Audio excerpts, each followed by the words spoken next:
우리 하나님의 말씀은 사무엘상 1장 1절에서 우리 8절 말씀까지 우리 한 절씩 우리 교독에 내려가겠습니다. 제가 먼저 1절을 먼저 봉독에 올립니다.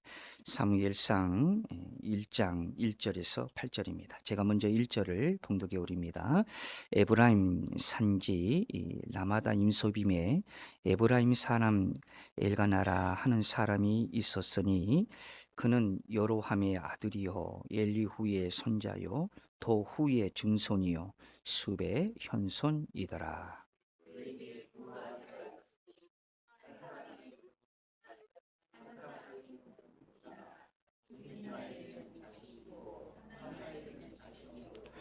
이 사람이 매년 자기 성읍에서 나와서 실로에 올라가서 만군의 여호와께 예배하며 제사를 드렸는데 엘리의 두 아들 홈니와 비누아스가 여호와의 제사장으로 거기에 있었더라.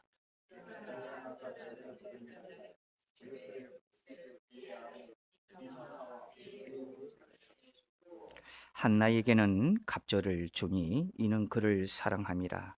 그러나 여호와께서 그에게 임신하지 못하게 하시니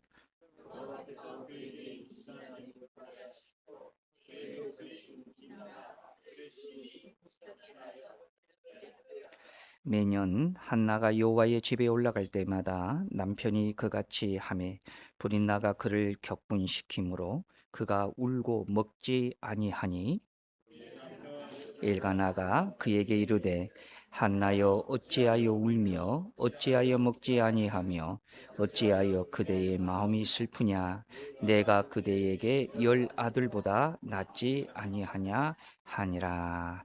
아멘. 우리 찬양대에 찬양 있겠습니다. 아멘. 우리 하나님께 영광의 박수 올려드립니다. 자, 우리 이 시간에도 우리 반갑게 인사할까요? 하나님은 우리를 사랑하십니다. 우리 인사하겠습니다. 하나님은 우리를 사랑하십니다. 유튜브로 예배하는 우리 성도님들도 하나님은 우리를 사랑하십니다. 인사하겠습니다. 자, 오늘 말씀의 제목은 상처가 은혜의 통로가 될 때. 우리는 제각기 다 상처를 가지고 있죠. 그 상처를 하나님이 어떻게 다루어 주시는가 오늘 말씀을 함께 나누고자 합니다. 참 우리가 살다 보면 누구에게 쉽게 말할 수 없는 그런 아픔들이 있을 수가 있죠. 그런데 우리가 주일이 되면 좀 힘들어도 그 표정들을 숨기고 우리는 평소처럼 옷을 단정히 입고 또 교회에 나옵니다. 그리고 성도님들을 만나면 웃으면서 인사하지요. 한 주간도 잘 지냈습니까? 이렇게 인사하면 네, 잘 지냈습니다. 이렇게 대답을 하죠. 그렇지만은 마음속에는 어쩌면 우리는 이렇게 말하고 싶을 때가 있습니다. 사실은 많이 힘듭니다.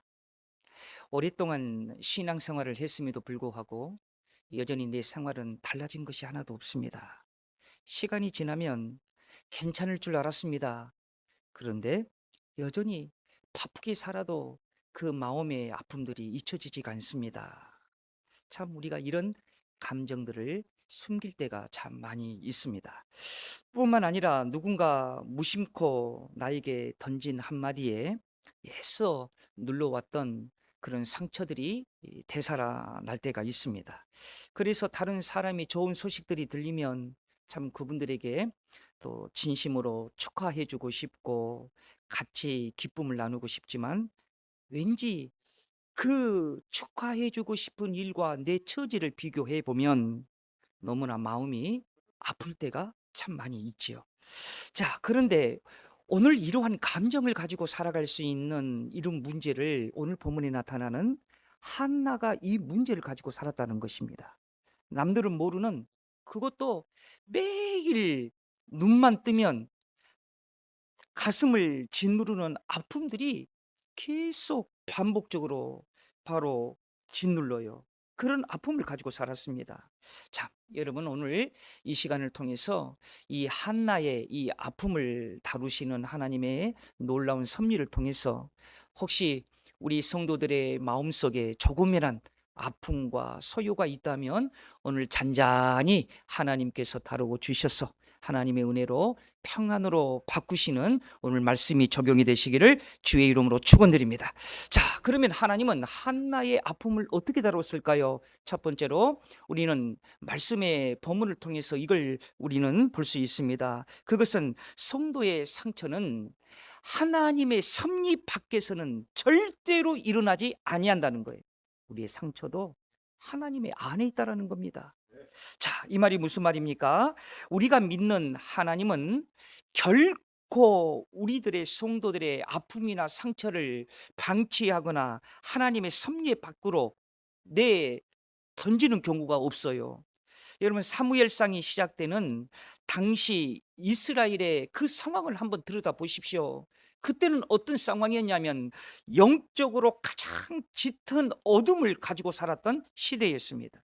그래서 사사기 마지막 절이 그 시대의 비극을 이렇게 증언하는데, 여러분 사사기 21장 마지막 절 25절을 우리 한번 주목하고 함께 합독해 봅니다. 그때에 이스라엘에 왕이 없었으므로 사람이 각기 자기의 소견에 옳은 대로 행하였더라. 그러니까 이 시대는 어떤 시대였냐면 제사장들은 타락했고요, 말씀은 희귀했어요. 희귀했다라는 말은 말씀이 없었다는 말입니다. 그리고 백성들은 다들 어디로 내달렸느냐? 우상 앞으로 다 달려갔어요.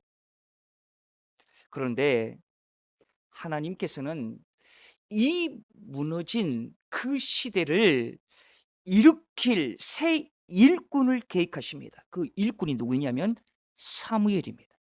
그런데 여러분, 성경을 보세요. 신기해요. 뭐가 신기하느냐? 하나님께서는 이 무너진 시대를 준비된 사무엘을 먼저 하나님이 쓰신 것이 아니라 그 거룩한 역사의 첫 단추를 누구 먼저 썼느냐? 한나의 눈물부터 썼다는 것입니다. 한나의 눈물 다음으로 하나님께서는 쓰셨어요. 사랑하는 여러분, 우리의 인생의 아픔이나 모든 무거운 것이요, 어떤 하나님이 준비된 것이 있다고 하면 지금 그 아픔 때문에 울고 있는 내 눈물을 시작으로 하나님이 쓰시고 계시다는 것을 여러분 믿으시기를 주의 이름으로 축원드립니다. 이것이 바로 시작이었습니다. 우리는 눈앞에 당장 사무엘이라는 그 화려한 응답이 나타나기를 우리는 조급하게 기다리지만, 하나님은요 아무도 달라지지 아니하는 그 묵묵한 한나의 눈물의 시간 속에서 이미 십자가의 구원을 이루어가고 있었다는 사실입니다. 여러분, 오늘 본문 5절과 6절을 반복해서 여러분 놓치지 말고 보십시오. 오늘 5절과 6절에 보면 참 낯선 표현이 연속해서 등장을 하고 있습니다. 그 등장이 뭐냐면 여호와께서 그에게 임신하지 못하게 하시니. 여러분, 6절에도요 뭐라고 합니까? 여호와께서 그에게 임신하지 못하게 하시니. 왜 성경은 이 아픈 얘기를 굳이 두 번이나 반복을 하고 있을까요? 한나의 고통이 어쩌다 걸린 재수가 없는 그런 우연이 아니라 하나님의 거룩한 뜻과 계획 안에 있음을 보여주기 위해서 이 부분을 두 번이나 강조했습니다. 여기에서 하나님께서 한나를 임신하지 못하게 했다라는 이 닫으셨다라는 이 단어는 히브리어로 사가르인데요, 이 단어가 여러분 성경에 또 어디에 표현되어 있는지 여러분 아십니까? 하나님께서 한나의 임신을 못하게끔 닫았대요. 근데 성경 창세기 7장 16절을 보면 똑같은 단어가 여기에 사용되어 있습니다. 함께 합독합니다. 시작. 노아가 방주에 들어갔었을 때에 들어간 것들은 모든 것의 암수라. 하나님이 그에게 명하시는 대로 들어가매 여호와께서 그를 들어보내고 문을 다스렸느니라. 여호와께서 그를 뒤로 하고 문을 닫으셨다. 바로 이 단어가 지금 한나에게 지금 사용되어져 있는 이 단어와 똑같이 사용되고 있다는 거예요. 그러니까 방주의 문을 사람이 닫은 것이 아니라 누가 닫으셨어요? 하나님이 직접 닫으셨듯 한나의 태도, 하나님께서 직접 닫으셨다는 것입니다. 자, 성도 여러분, 하나님이 닫으신 문은 사람들이 미워서, 한나가 미워서 닫으신 것이 아니에요. 하나님이 가장 거룩한 때에 더 큰 구원의 역사를 이루시려고 잠시 문을 닫았다는 말이에요. 이것을 우리는 무슨 닫음이라고 얘기를 하냐면, 우리 한번 다 같이 한번 따라서 할까요? 은혜의 닫음. 여러분, 앞길이 막 보이지 않네요. 뭐가 잘 풀리지 않네요. 그럴 때마다 하나님의 말씀을 묵상하십시오. 그것이 하나님이 우리에게 주신 은혜의 닫음일 수도 있습니다. 어떤 닫음이라고요? 은혜의 닫음. 우리는 당장 막혀 있는 현실만 보고 눈앞에 누구만 보여요? 나를 고통스럽게 하는 불인나만 보여요. 저 사람 때문에 내 인생이 망가졌다고 우리는 그런 생각만 해요.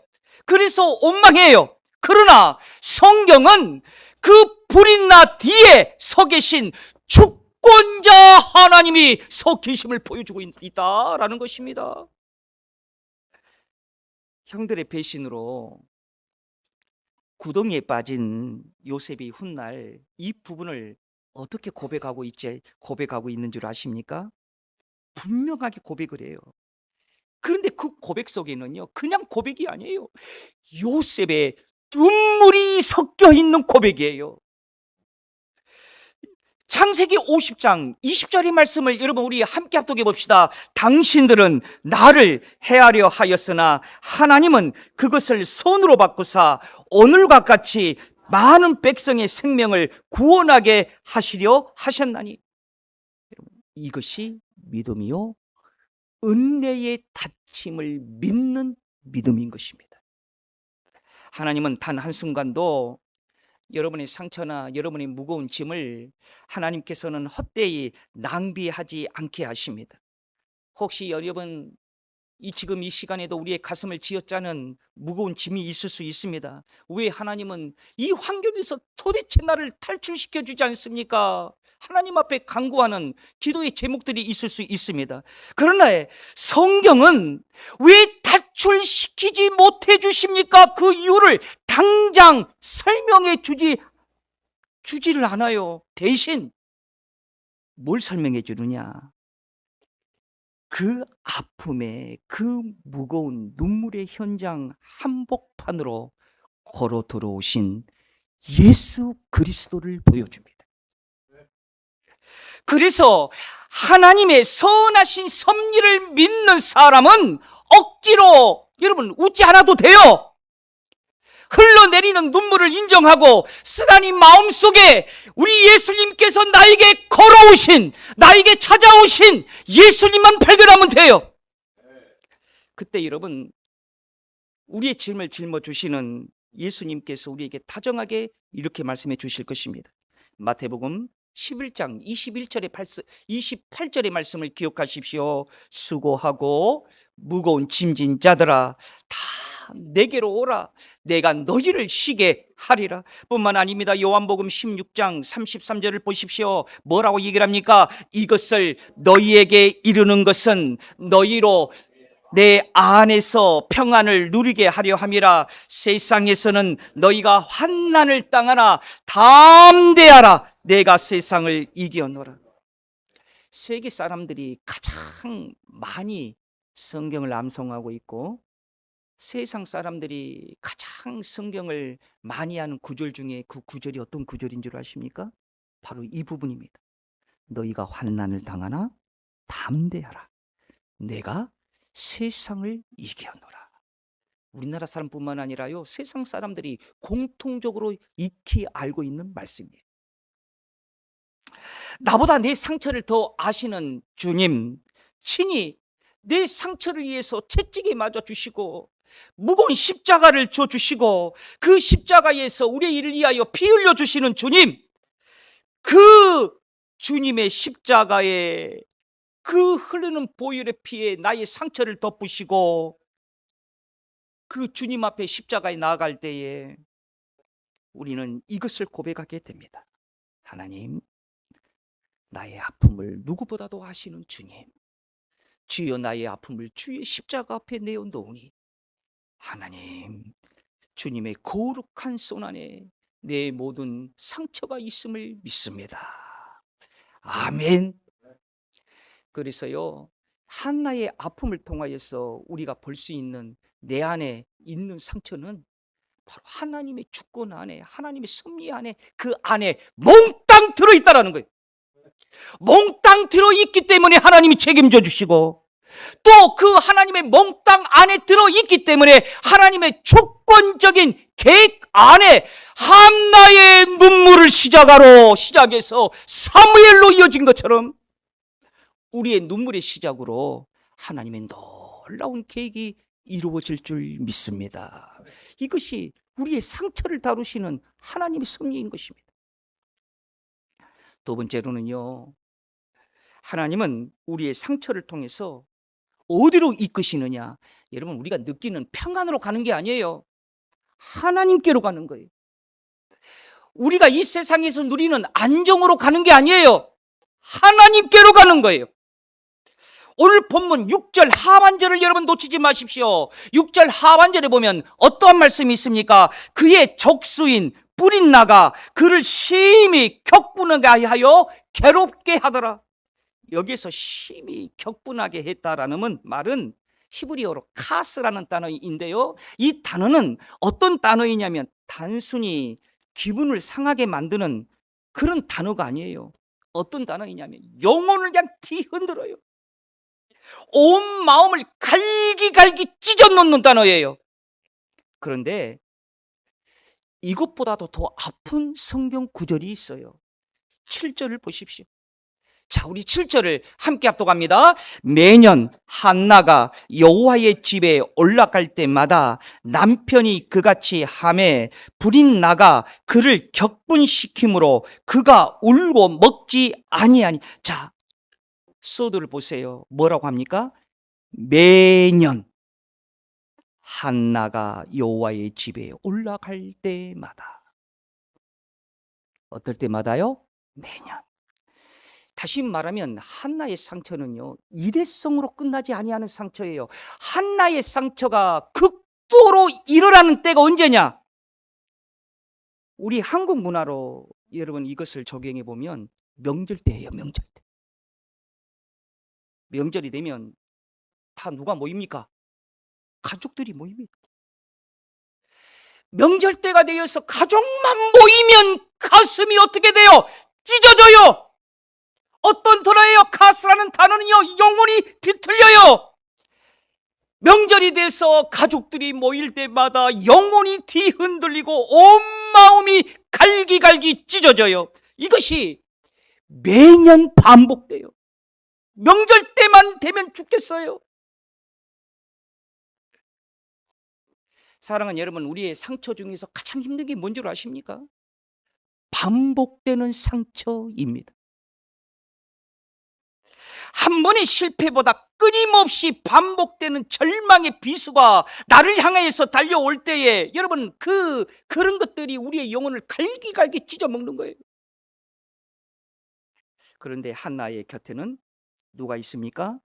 엘가나라는 선한 남편이 있었습니다. 5절을 보면 엘가나는 한나를 어떻게 사랑했대요? 진심으로 사랑했대요. 8절에 보면은요, 어떤 말씀이 있습니까? 내가 그대에게 10아들보다 낫지 아니하냐? 이렇게 사랑을 했어요. 친절하게 위로해 줬어요. 그런데 이 부분을 여러분 주목하세요. 아무리 선한 남편이 자기를 위로해도 한나의 눈물은 멈추지 않았어요. 왜 그렇습니까? 사람의 위로는 고맙지만 사람의 이로가 내 영혼을 구원하지 못하기 때문에 그렇습니다. 사랑하는 여러분, 속지 마십시오. 이로해 준다고 해서 그 사람에게 너무나 가까이 가지 마십시오. 요즘에 종교의 타락, 요즘에 여러분 사이비 종교가 어떤 경우가 되어 있습니까? 이로해 준다고 사람들이 거기에 빠지는 거예요. 그러나 사람의 위로는 물론 고마워요. 그러나 우리의 영혼을 사람의 위로가 구원하지 못합니다. 어떠한 친절도 내 깊은 존재의 빈 자리를 채울 수가 없는 것입니다.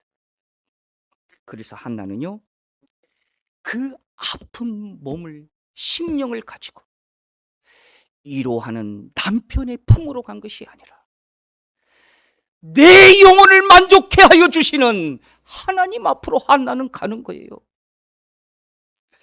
여러분 10절을 보십시오. 10절에 보면 성경은 뭐라고 얘기를 합니까? 한나가 마음이 괴로워서 여호와께 기도하고 통곡하며 그랬어요. 괴롭다라는 이 단어는 히브리어로요, 마르라는 단어인데요, 이 단어는 어떤 단어이냐? 매우 쓴 것을 얘기하는 거예요. 쓰다라는 말이에요. 그러니까 지금 한나의 마음은 어떤 마음입니까? 쓴 눈물이 있어요. 쓴 마음이 있어요. 쓴 인생을 쥐어짜으면서 하나님 앞에 통곡하며 기도하는 거예요. 여러분, 우리는 여기서 복음의 위대한 신비를 발견하는 겁니다. 하나님은 우리가 세상에서 상처 하나 없이 매끄럽게 사는 것보다 우리의 마음이 썩어 문드러져서 도저히 내 힘으로는 살 수 없는 그러한 환경 속에 주님 앞에 엎드려지기를 원해요. 주님 앞에 엎드려지면 여러분, 주님 만납니다.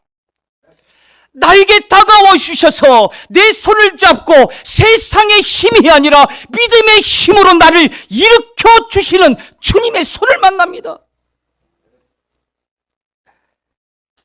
그래서 여러분, 우리는 오해하지 말아야 할 것이 하나가 있어요. 그것은 하나님은 우리에게 상처를 견뎌내어 신앙의 성숙을 증명해 보아라, 이것을 하나님은 원하지 않으셔요. 오히려 복음 앞에서 이렇게 선포합니다.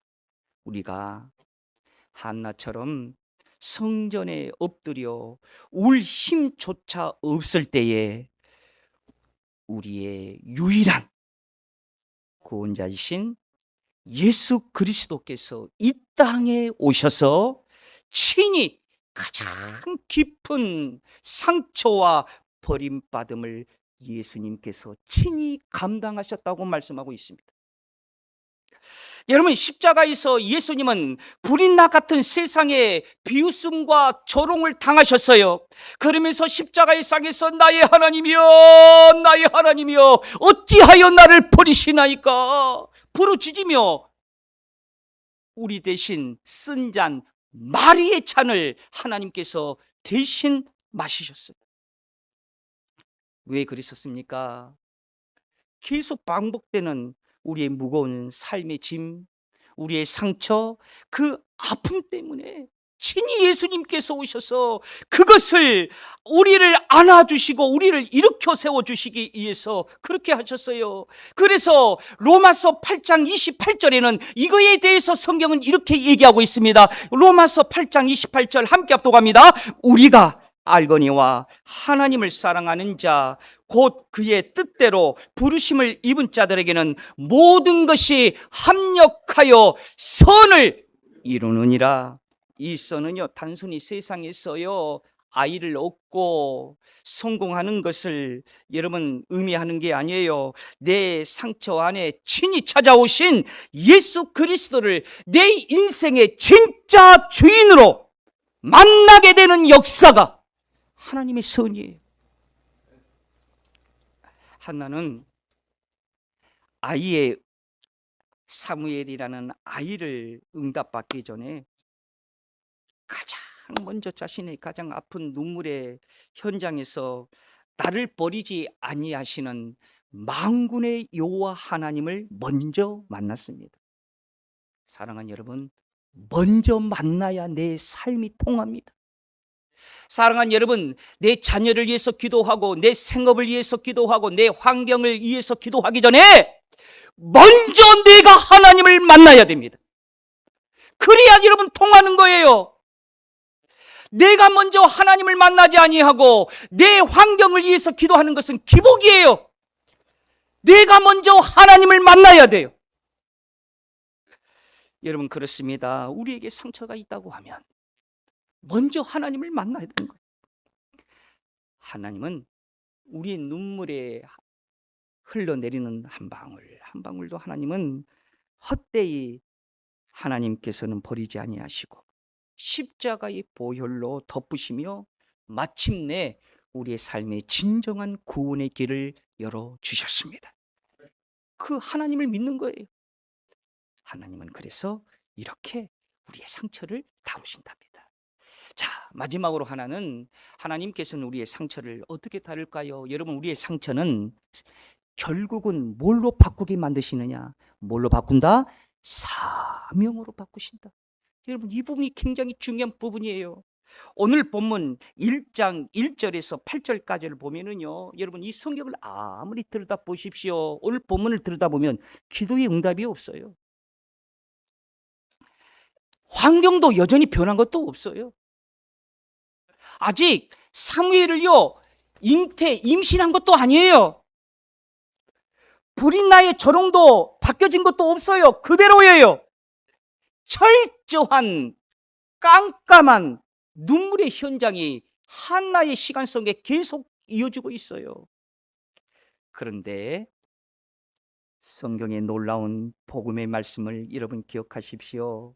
그 지륵 같은 어둠 속에서 하나님의 구원의 역사가 시작되고 있었다는 사실입니다. 한나는 원래 내 품 안에 아이 하나님 주세요. 아이 하나만을 얻기 위한 눈물이 바로 한나의 눈물이었습니다. 내 억울함, 내 결핍, 내 한을 풀어줄 아이를 아버지 하나님 한 명 주세요. 그것에 의한 눈물이었습니다. 그런데 그 지독한 상처를 안고 한나가 기도하기 시작할 때에 한나의 기도가 바뀐 거예요. 한나의 기도가 어떻게 바뀝니까? 여러분, 사무엘상 1장 11절의 말씀을 우리 한번 큰 소리로 함께 합독합니다. 시작. 서운하여 이르되 만군의 여호와여, 만일 주의 여종의 고통을 돌보시고 나를 기억하사 주의 여종을 잊지 아니하시고 주의 여종에게 아들을 주시면 내가 그의 평생에 그를 여호와께 드리고 삭도를 그의 머리에 대지 아니하겠나이다. 그러니까 이 한나의 사사로운 상처가 뭘로 바뀝니까? 사무엘이라는 그런 하나님이 원하시는 계획 안에 이루어지기 위한 사명으로 한나의 기도가 바뀌어지는 것입니다. 사랑하는 여러분, 복음의 능력이 여기에 있는 거 아니겠습니까? 세상에서 가장 참혹했던 상처의 현장이 어디입니까? 바로 십자가입니다. 세상은 예수님을 조롱했고 예수님을 향하여 침까지 뱉고요, 예수님을 십자가에 못 박는 끝장까지 갔어요. 인간의 가장 비극적이고 악한 현장이었어요. 그러나 하나님의 그 처절한 십자가의 상처를 통해 온 인류를 살리는 영혼의 구원의 문을 여신 것입니다.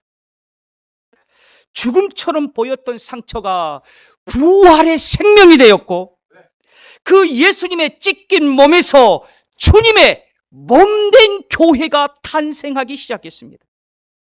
그러므로 십자가에서 보여준 상처는요, 버려진 상처가 아니라 우리에게 사명을 완수하는 사명이 십자가였다는 것입니다.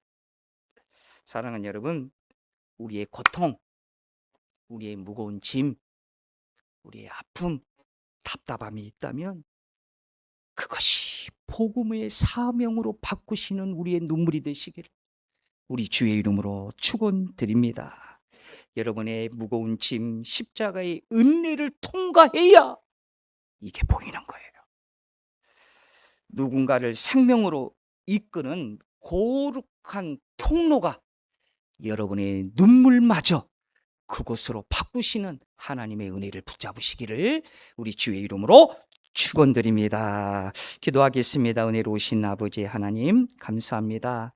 때로는 우리가 인생의 삶을 살면서 무거운 것도 있고 힘든 것도 있지만 오늘 주신 말씀을 통해서 우리가 사명의 통로가 되게 하여 주시고 우리의 눈물의 고통마저 하나님의 은혜로 가는 주여 직분을 감당하는 사명의 통로로 바꾸는 하나님의 은혜가 있게 하여 주옵소서.